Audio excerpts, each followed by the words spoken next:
Assalamualaikum warahmatullahi wabarakatuh. Selamat pagi. Kali ini kami akan membahas mengenai studi kasus pelanggaran etika dan kepemimpinan PT Tiga Pilar Sejahtera Food (TBK). Kami dari kelompok 2 yang beranggotakan saya Vira dan dua rekan saya Suham dan juga Fatih.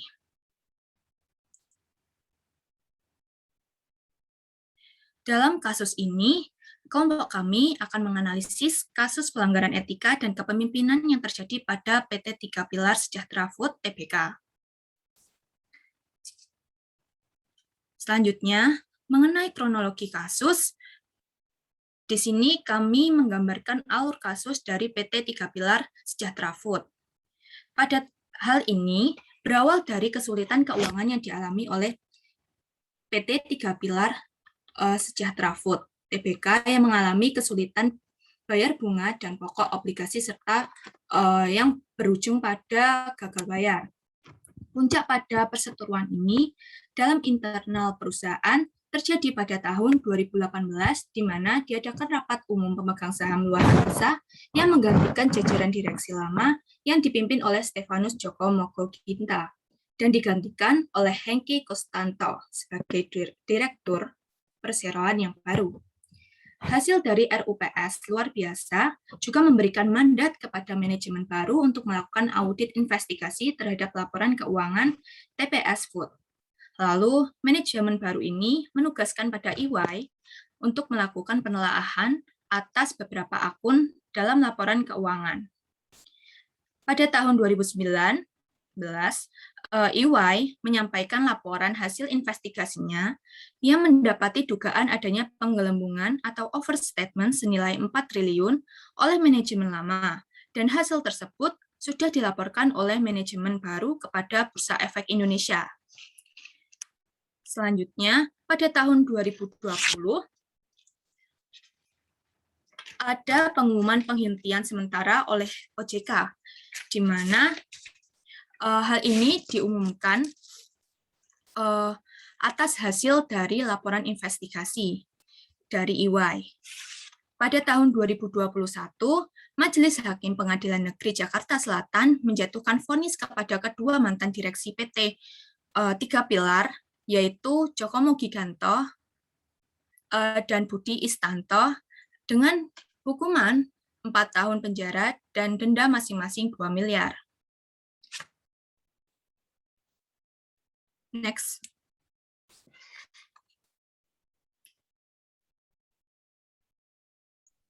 Selanjutnya adalah pelanggaran yang dilakukan oleh direktur perusahaan. Di dalam pelanggaran etika dan kepemimpinan direktur pada PT Tiga Pilar Sejahtera Food TBK atau AISA, di sini kami menganalisis menjadi 4 sumber pelanggaran.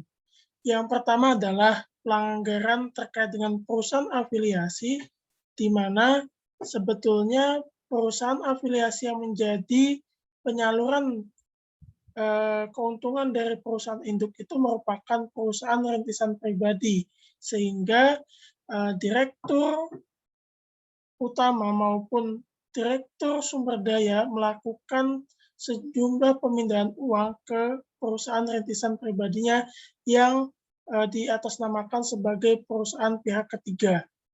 Yang kedua adalah overstatement pada piutang, di mana pada hasil investigasi diduga kuat adanya overstatement pada piutang sebesar 4 triliun rupiah.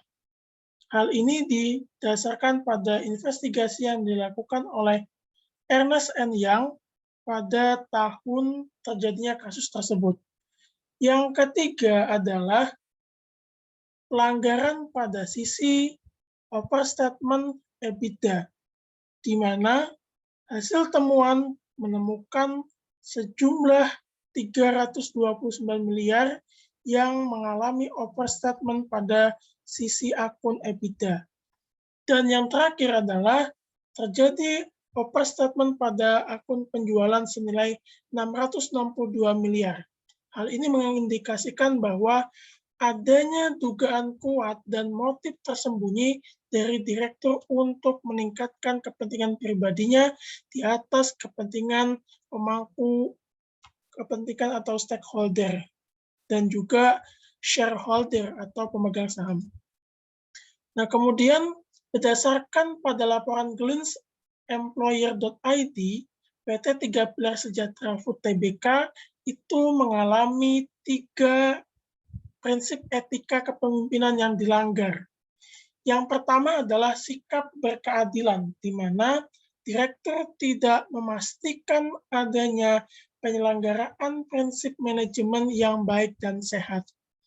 Yang kedua adalah terkait dengan tanggung jawab.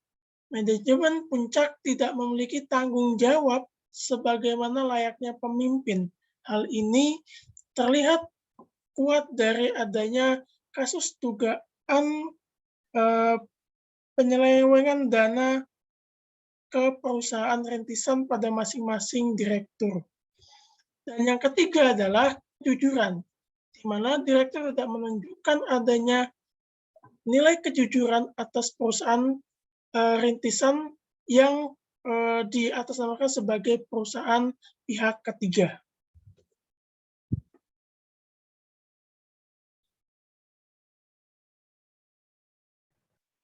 Selanjutnya, terkait solusi permasalahan etika dan kepemimpinan. Next.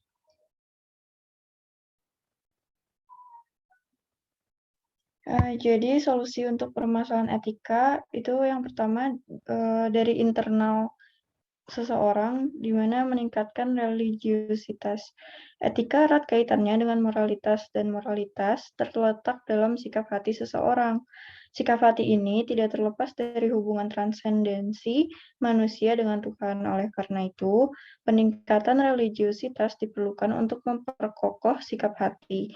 Beberapa peneliti berpendapat bahwa dengan meningkatkan religiusitas dapat menunjang penegakan kode etik karena nilai-nilai religiusitas dapat membatasi seseorang untuk melakukan hal-hal yang melanggar etika.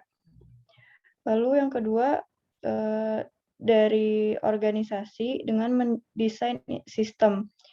Membangun sistem perusahaan yang menunjang perilaku etis seperti sistem keuangan yang transparan, pengawasan internal yang ketat, sistem whistleblowing, dan pemberian punishment dan reward. Dan yang ketiga, menciptakan kultur etis. Perlu diciptakan kultur yang bersifat lunak untuk mengimbangi sistem yang tegas. Budaya organisasi yang dibentuk dapat berupa kekeluargaan, keterbukaan, dan kerjasama. Ketiga kultur ini dapat dibangun melalui pola komunikasi dengan tim maupun atasan. Selanjutnya, solusi permasalahan kepemimpinan. Itu yang pertama, membentuk sistem pengawasan internal yang independen. Yang kedua, pembentukan sistem whistleblowing, dan yang ketiga, menerapkan ISO 37001 tahun 2016, di mana terdiri dari beberapa langkah. Yang pertama, membentuk dan membina komitmen manajemen. Kedua, menunjuk pengawas anti penyuapan. Ketiga, menilai risiko suap untuk seluruh aktivitas.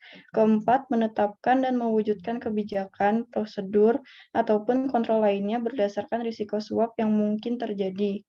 Yang kelima, melakukan peningkatan kesadaran bagi semua pihak terkait. Yang keenam, melaporkan, memantau, dan menginvestigasi implementasi sistem manajemen anti suap, serta menginvestigasi kasus suap yang terjadi. Dan yang ketujuh, melakukan tindakan korektif dan peningkatan berkelanjutan. Selanjutnya,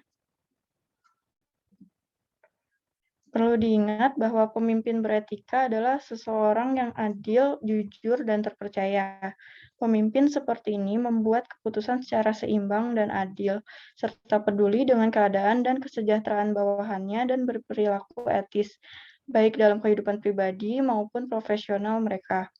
Secara spesifik, mereka proaktif mencoba mengubah pengikut mereka dengan memodelkan perilaku beretika, merancang standar etika yang jelas, dan menggunakan reward and punishment untuk meyakinkan bahwa standar-standar tersebut diikuti. Selanjutnya, sekian presentasi dari kelompok kami. Mohon maaf apabila ada kesalahan. Terima kasih.